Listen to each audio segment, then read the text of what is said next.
everyone. Welcome to A Garden a Day with Maidenbrock Gardens, where we explore the world one garden at a time. Today is October 26th.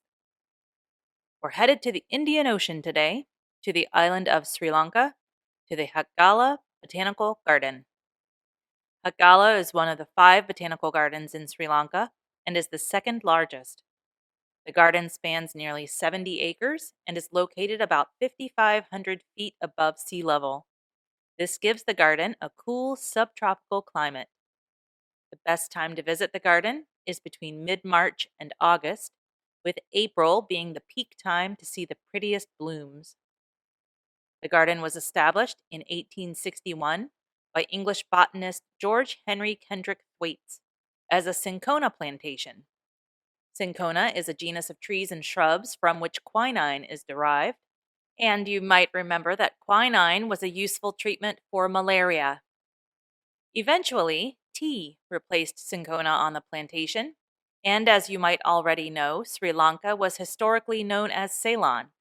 And if you are drinking tea as you listen to this podcast, you might possibly be drinking Ceylon tea. In 1884, the plantation was transformed into a botanical garden. More than 10,000 species of plants are thriving in this garden, most notably roses and orchids. There are remnants of the old plantation still visible in the garden. There is a large cinchona tree and an old tea section of the garden. Visitors will also find a fernery, a rock garden with alpine and succulent plants, a bulb garden, a glass house, and nursery. There is both a lower flower garden and an upper flower garden. The lower flower garden includes plants from China, Japan, Australia, and a magnolia from Florida here in the U.S. There's also a native rhododendron in the lower garden.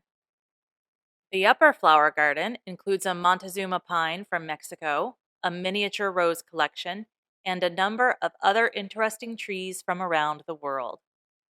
The garden is also the setting of one of Sri Lanka's most famous myths.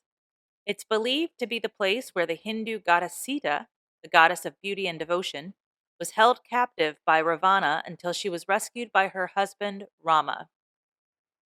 The garden is open daily from 7:30 a.m. to 6 p.m. Well, that's about it for today's garden visit. Join me here tomorrow to find out where we're going next. As a reminder, you can subscribe, like, or follow this podcast at any of the podcast listening places. You can subscribe to our mailing list by visiting our website, agardenaday.com, and clicking on the subscribe button. Thank you for listening today and every day. If all goes well, I'll be right back here tomorrow. See you then.